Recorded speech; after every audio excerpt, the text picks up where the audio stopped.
Hello everybody, my name is gregarganda. This week's movie on the Burns redo is Miller's Crossing. I'm going to try to do as unconventional as possible of a review of this because I found that this film to be a really, really good character film, and that for me to do justice to it, I gotta tell exactly what I love about this movie. And yes, there's good action scenes, it's a beautifully shot film, it's a great, great, great Irish Mafia movie.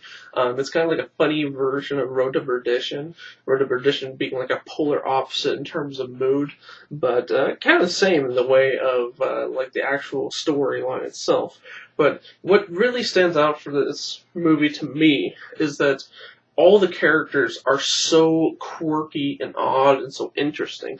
Like, the main character, Tom Regan, played by Gabriel Byrne, his character is really, really cool to me just because he's this kind of like morose, monotone, just like very, very overly realist character who is the main character. It's just like, how could you make a monotone character really, really interesting? Well, the funny thing is that he has this really ridiculous, funny interplay between him and his boss Leo, played by Albert Finney. And like his boss and him, like he's supposed to be an advisor for a crime boss, but what it feels like when you're sitting there watching them, it's almost like two brothers bickering, and like the way that they play back and forth, and just their connection is this like really, really warm feeling. So when like Gabriel Byrne's character, Tom, like he decides to, oh, you know what, I'm going to try to inject myself into the Italian mafia and, you know, kind of like play their side and like use them and like make them like turn inside out essentially. And when doing that, like he doesn't tell his boss, and Leo just feels like this like really hurt and offended brother. It's like, you betrayed me.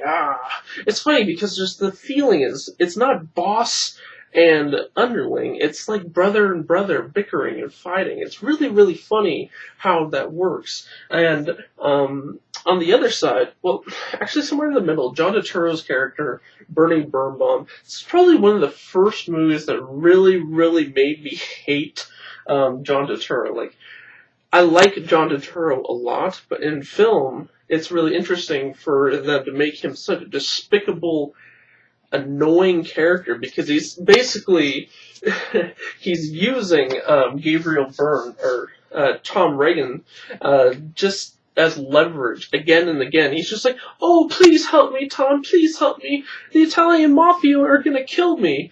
And Tom, while being an asshole and a monotone person, and like kind of a dick who's really, really way too smart for his own good, he he doesn't want to kill him. So in not killing him, basically Bernie Birnbaum ends up like basically using him like at every single corner. He's like he seems like this like sweet, weak little friend, just like, get out of here, stop fucking around, stop like, you know, going to the racetracks. But then Bernie Birnbaum pops out of fucking nowhere, like hiding inside of his fucking apartment when he gets home with a gun on him. He's just like, you know what I'm gonna do? I think I'm gonna stick around in town. Yeah, it's just like, ooh, like, cause John Turturro plays this part so fucking creepily well. Like, one minute he's sobbing so that Tom won't kill him, the next minute he turns around and he has a fucking gun on him. It's just like, I'm gonna use you.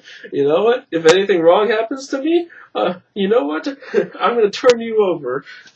It's really interesting. Now, one character that I really did like was, John Polito as Johnny Casper, who was the Italian mafia boss who Tom Regan starts working for. What's really funny about this character is that he's like this hothead who can't control his anger. And if you've ever seen Johnny Polito, he looks like a really, really angry Mr. Potato Head. And what's really awesome about this is whenever he gets angry, it almost seems like they kind of like zoom in on his anger. It's like his head is like about to fucking explode. He's like sweating like crazy.